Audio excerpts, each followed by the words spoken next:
Hey, everybody, and welcome to Learning from Smart People. I am your host, Rob Oliver, and you are going to be smarter at the end of this episode than you are right now because I have got a smart person to share with you. Her name is Alison Vidotto.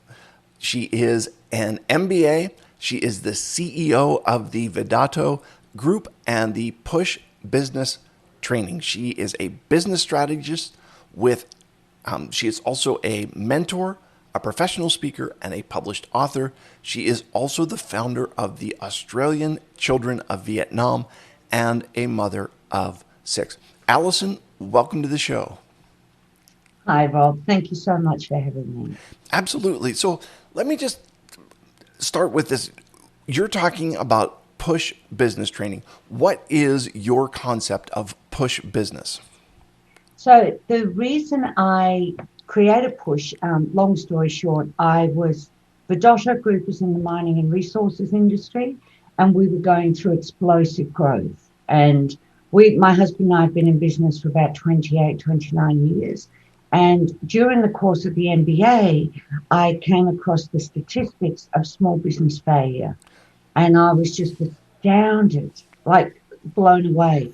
And so I then researched it further. And, you know, people fail in business not because they're not passionate or hardworking, it's because they don't have the structures and the systems and the strategies in place. So Push was born. Okay, so I think that you are so right in this, and that is, it's not a lack of passion. It's not a lack of or knowledge about your subject area. It, it it's a lack of business sense or a lack of business structure, and that's the main obstacle that people have. And I guess my question is, how can you open entrepreneurs' eyes to this? Because so many people they go into business for themselves because they're pursuing their passion, and Yeah. and yet they need to have the structure in place to make sure that at the end of the day the thing doesn't fail. So how can you kind of help people open their eyes to that understanding? Well, what I've done in a number of ways, I think anybody who's been in business a while has hit some tough times. And we're no exception to that. We've gone through the GFC and, the city was underwater. And each time we hit a major crisis, we managed to survive and pivot. And we relied on those systems and things like that actually got us through. But we also managed to pivot in a way that would, help us to survive and to grow. So, for example, when COVID hit, and, my immediate thought was what's going to happen to small business owners? How many entrepreneurs are going to go under because of this? And how can they pivot?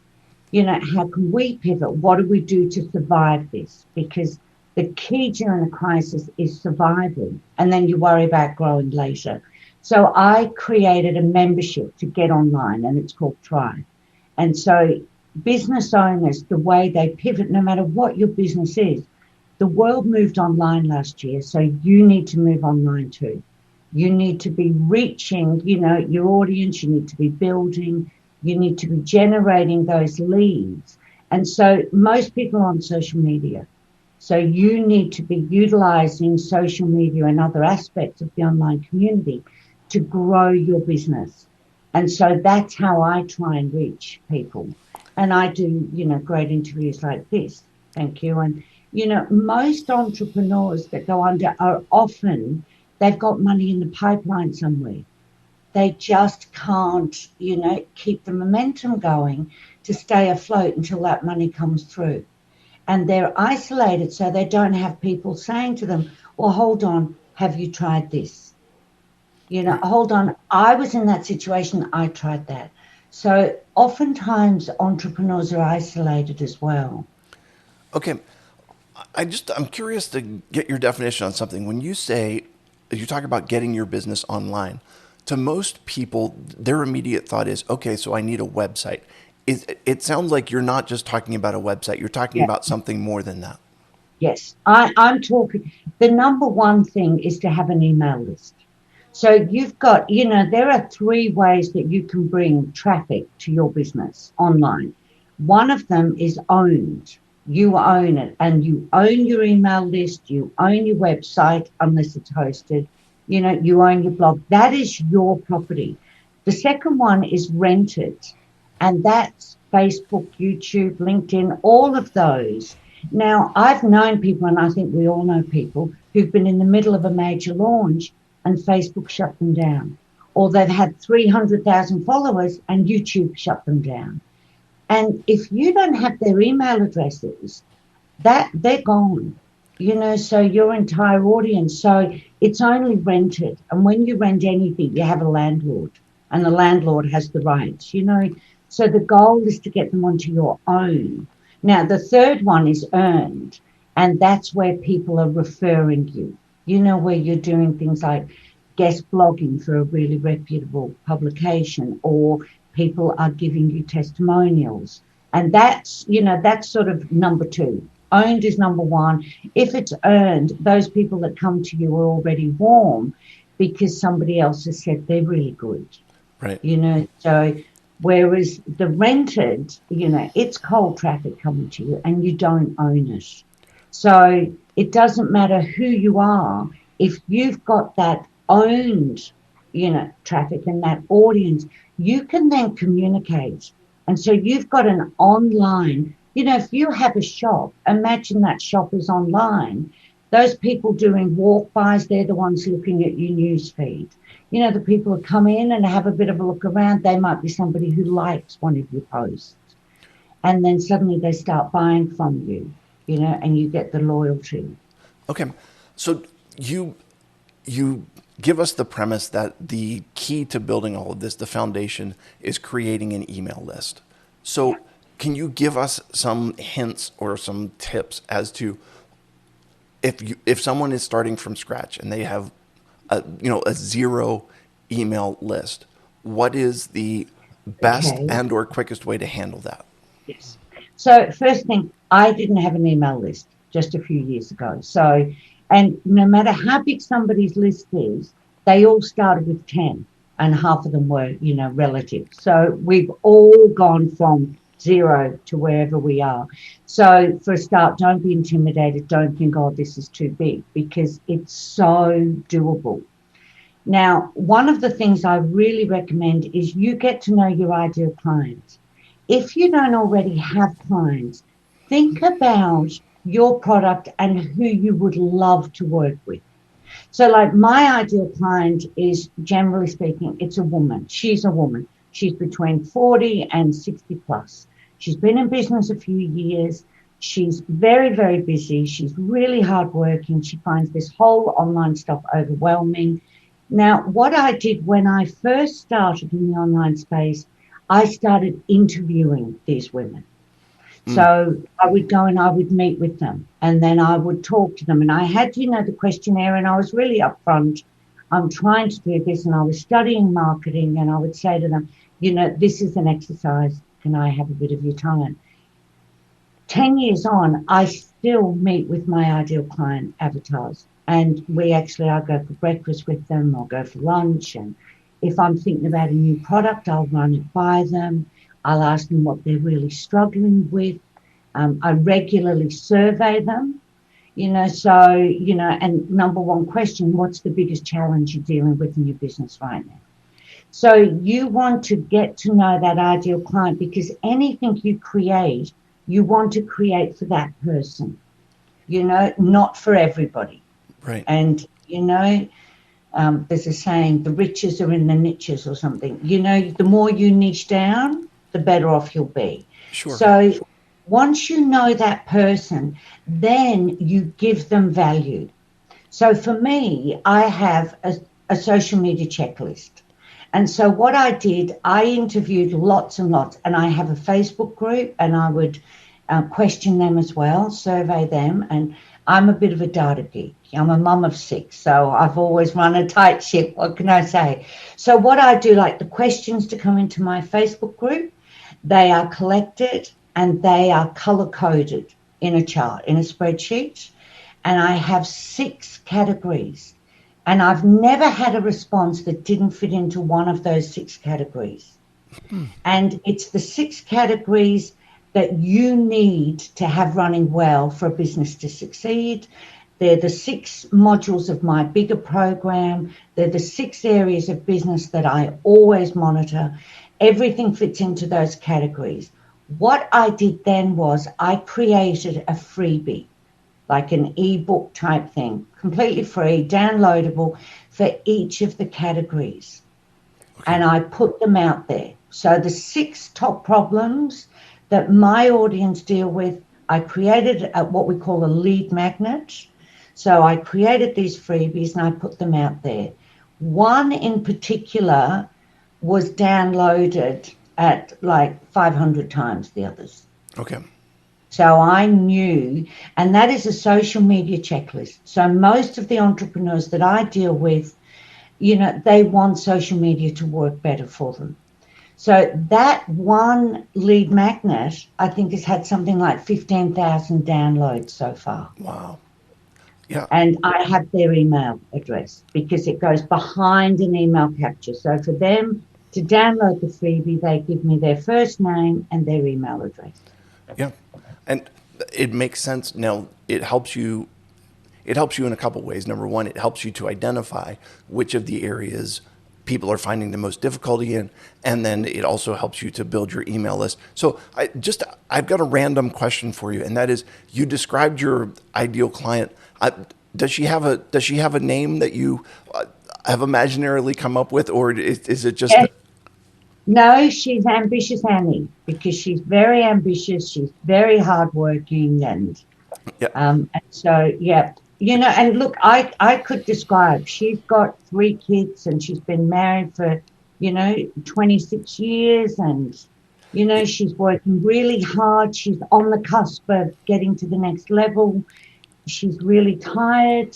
She's just not systemized, and it doesn't take much tweaking for her to hold on. I've got a lot more time available. I'm Sure. making a lot more money. She's got a good business. Okay. So one of the things that you've given us as a foundation is having an email list. Okay. I want to go back though to something else that you said. You were talking about having business structures and business kind of strategies in place. Can you? Yeah. So, do those build on the email list? Are they something that is built separate from that, or how does that work? Everything in your business should work together. Okay. It should be purposeful. Nothing in your business should be accidental. So another training that I run is repurposing content. The number of small business owners that spend a huge amount of time trying to come up with content, and their content is fantastic. And then I say to them, okay, so you've written this fabulous blog article. Now what are you doing? I'm putting it on my website. Now what are you going to do? I'm going to share it on social media. Now what are you going to do? I'll send a link in my email. Now what are you going to do? I'm working on the next one. No. Come back. You take one blog article. You then send it out in your email list. You then take out a dozen small quotes and you use them for tweets. You go into Canva and you create images and you start sharing that across Facebook. You take 4 to 6 main points and you make up an infographic for Pinterest. You take other quotes with different images and you share them across Instagram. You get in and you tweak that and you make it conversational and you record a video for YouTube. You then put that video into Descript.com and you chop it into tiny pieces and you use that for your stories and your reels and you share that across your social media. You then tweak the headline of your article, create a different image, and you've got a full article to publish on LinkedIn, on Pulse. A week after that, you do the same again, tweak it and you post it on Medium. I think that's something, 13 or 15 points we've just covered from one article, Yeah. So everything you do in your business works towards your end goal, and you get the most mileage out of it that you can. Okay. Now, help me with this. are is the purpose of generating content to lead to your funnel, to lead to adding people Yes, to your email list, or yes. is there okay, so that's the goal that you're headed towards. Absolutely. So if you remember the 80-20 rule, so when you're sharing across social media, 80% of your posts feed the platform you're playing on. So you play nice. Facebook favors people who are feeding Facebook. So 1 in 5 posts go to your website. I don't share links to my Facebook group, or I don't share links to other platforms. I share links to something that's going to require an email address because my goal is to get them off that platform and onto my email list so I can take it to the next level and then I'll email them each week. Okay, so let me just make sure that I understand what you just said. You're saying if you have 5 posts based on your 80-20 rule, one of them is taking people off of Facebook to your website, and the Yes, other 4 are just things that are posted there that are keeping people on yes, Facebook. yes. And you're adding value to them. So everything should contain what we call a call to action. So everything if you post a video or you post a quote or you post what are you focusing on this week? What's your top priority? Leave me a message in the comments. You're asking them to engage. Ah, You're asking them to share. You're asking them to comment. You're asking them to do something. And then 1 in 5, you can get the free checklist. Link is in the comments below. got it. Okay, that helps me understand because what you're doing there, it sounds to me like, is you're building a relationship, and Yes, some of the relationship is just a comment like so on. yes, And then the other piece is that's building the relationship so that when they get to that fifth one, then, okay. And let me just make sure that because I think I understand this as well, that the more, the more interaction you get on Facebook, the more Facebook is going to be willing to share the things that you're posting. Is that accurate, or am I imagining that? no, no, you're absolutely right. The other thing is though, a lot of times, and I always say to people, don't get caught up in the vanity metrics. It's not the number of likes, it's not the number of followers that you've got. I know people who've got 50,000 followers and they struggle to get a sale. And I know people who've got 500 followers and they're doing really well. So it's the level of the relationship you've got with them. The other thing I've found that by having regular contact with my ideal client avatars, it was very interesting. They would say things like, I love that infographic that you shared. I actually saved it to my desktop. That video that you posted, about your pup was fabulous. I just loved it. And I was sort of, why didn't you comment? Right. Oh, I don't know. Oh, I don't know. So the fact that people aren't commenting does not mean they're not seeing it and they're not engaging with it. Got it. Now, the other thing is Facebook can also monitor, and they do, how long somebody is looking at something. So even if they're not doing things that you can see, like liking or commenting, the algorithm is aware that they are, the impression is greater. Got it. The other thing is the algorithm does not like pages and things where every post has external links. Okay. You will go down in the algorithm. Got it. Okay. And I think I'm understanding this, in which you're saying as you build your community, if you have a group that has 50,000, I don't know if you have this expression in Australia or not, but 50,000 Tom, Dick, and Harrys all in your group, that's not going to be as effective as if you have a group for you of 500 achieving Annies. Is that the Yeah. name that we had? Uh, Yeah. yeah, so because your market is not Tom, Dick, and Harry, your market is Annie, Yeah. and Yes. so and you're not going to sell to Tom, Dick, and Harry. You're selling to Annie. Is that Yes. 100%. Now, one of the things people often say to me, when I say, well, who is your ideal client? Oh, but, this is great for any age. And I always said to them, okay, here's an example. I'm in my 50s and I like nutrients. There's like the protein drinks. I have a son who's 26 who likes protein drinks. Now, he likes to watch, like crazy MMA and extreme sports. And I like to look at, travel sites and, book reviews and beautiful architecture. If I belong to a group and they start posting things on like MMA or extreme motocross, I'm out of there. I don't care about their protein drinks. I don't want to see that in my feed. The groups that he belongs to, he loves his protein drinks, but he does not want to see middle-aged women, wandering through Paris and, so he's out of there too.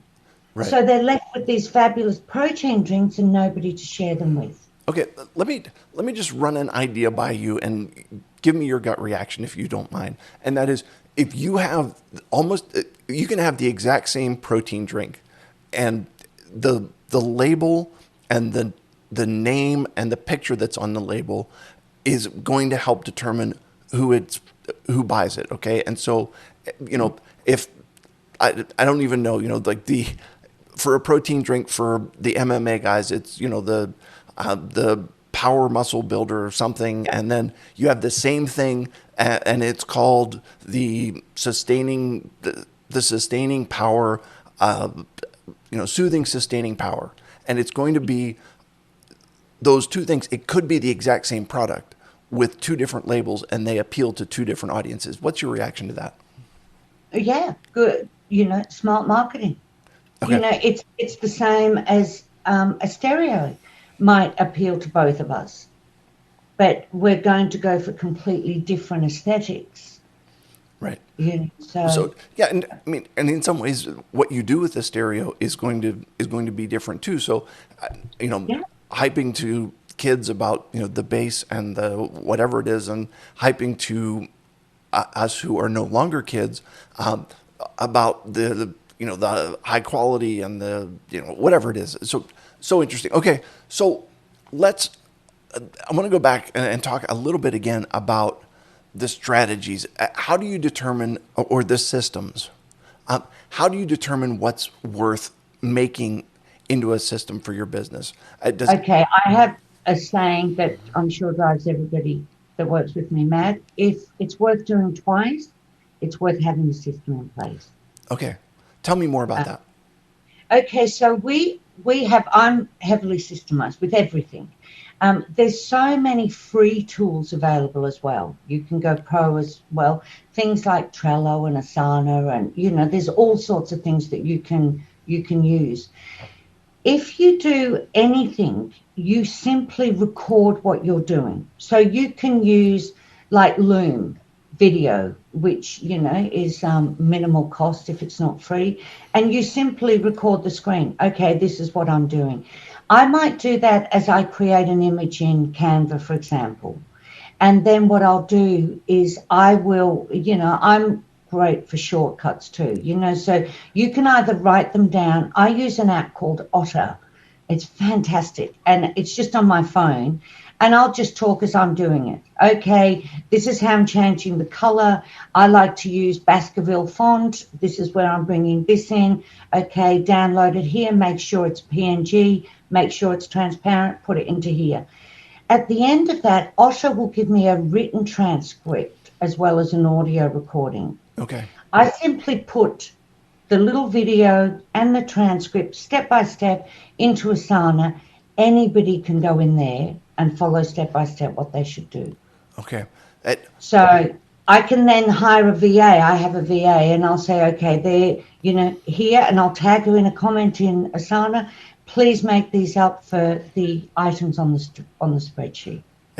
and it makes so much sense, because I guess that's training is part of the most time consuming thing about working with someone else. But if you literally have a step by step process that you've laid out, they can almost self train. Is that 100%, okay? 100%. And the other thing is, I'm across social media. I like to respond myself. So, and I like to write myself. So any emails from me are written by me, and, any videos and things like that, I like to do because I like my own voice. And Okay. I think, people are connecting with me, not with somebody else. Okay. So Um, d- that, just a quick question for you. When you say that you like your own voice, do you mean the literal sound of your own voice or the way no, in which you no, express yourself? no, I'm like everybody else on the planet. I cringe when I hear my voice, literally speaking. But, I think if somebody is opening my email and reading it, I believe it should come from me. Right. Some people have amazing team members. I don't, that write for them. So that's something that I do. So I will write the original blog article, I will write the email, and I will record the videos. They are the things that I do. Scheduling posts, I don't do. Creating the image, I don't do. So all of those things that somebody else can do without impacting my voice, and I'm saying voice in a generic, this is, push business training. Right. Um, I believe that as entrepreneurs, we should get somebody else to do that so we can operate where we're most passionate, where we're our genius zone, as they say, or, Right. don't spend your precious time creating social media posts when you can get somebody else to do that for you. Excellent. Okay. Let me. I guess I've got. This is my last question for you, and that is, you are leading your team, you're leading groups, you're doing all of those kind of things. What do you have to say to people who say, like, I have my own business, I struggle with leadership, like maybe I just wasn't born with it, or I don't have those capabilities. What's your He, reaction? my reaction is nobody was born with it. Okay. Nobody. Um, Leadership is something that I believe we all have. Doesn't matter whether you're introverted, extroverted. During my years working in Vietnam, I worked with young blind people, mainly living in poverty, completely disadvantaged, closed off from the world for a number of years, and given the opportunity and the training and the empowerment, leadership came to the fore. Okay. So you definitely have leadership within you. It really doesn't matter who you are. And even if you're a solopreneur, you are leading your audience, you're leading your clients, you're leading your suppliers. And if you're not leading them, then they're leading you. It, You so know, it, it's almost like what you're saying is in, and I think this is true, in a leadership vacuum, leadership emerges. So there's got to be a leader, and if you're not stepping up to be that leader, the audience, your clients, somebody else will step up and take the yeah, lead. And especially as a solopreneur, that's not going to work well for your business. no, it's not, because you're going to be sold things you don't really want or you don't really need. Yeah. So You know, yeah, it, step up. That leadership space is inside of you. You just need to step into it. I love it. I think what an empowering way to kind of wrap up our interview. Listen, Alison Vidotto, you've been phenomenal. If people are looking to learn more about you or connect with you, what's the best way? I'm on Facebook, I'm on, Twitter and LinkedIn. I do have a freebie that you can get from my website is pushbusinesstraining.com. Okay, Push, like the daughter success says, push. got it. So Yeah, you can find me anywhere. wonderful. And such an unusual name. There's not many out there. It's phenomenal. And so I will put the link to your website and to your social media and everything down in the show notes so people can go. And you have the freebie about social media. Absolutely Yes, phenomenal. Thank you so much. It is now time for 3 questions to establish your humanity. Are you ready for these? go. Have you ever had a secret admirer? Yes, Uh, How old were you, if you don't mind me asking? I think about 30. Oh, wow, absolutely amazing. That's Yes. cool. And You, yeah, you found out who it was, obviously. I did eventually, yes. Okay. If you were a superhero, what superpower would you choose to have? Oh, um, if I was a superhero, well, I think it would have to be with, equal opportunity around the planet. Okay. So you would be like Captain Equality or Captain Opportunity. I Captain think Up. people, no matter where they are or where they come from, they should be given opportunity. But that is absolutely phenomenal, and I love it. Okay. So last question for you. Besides shrimp, what else do Australians cook on the Barbie? We don't cook shrimp on the barbies, just quietly. Um, that was a Paul Hogan movie thing. Oh, Yes, okay. So yes. There's a myth explosion. Oh, we sausages. Sausages on, and we call them snags. okay. Well, Yes. so are they more like the English sausage without a tremendous amount of flavor, or are they more like the Italian sausage that's got No, more seasoning they're and flavor? like yeah, and it's huge here. So we have a great big hardware stores called Bunnings, and I don't mean to be funny as a plug, but we'll have like fundraisers where you can get a sausage in bread. I think it's $2, and it goes to a local charity. Different charities buy for that spot, and people will go down to get you know, Fantastic. the Saturday sausage on the barbie. I love it. Thank you so much. It has been an absolute pleasure. I have learned from you, and I'm sure that my audience has as well.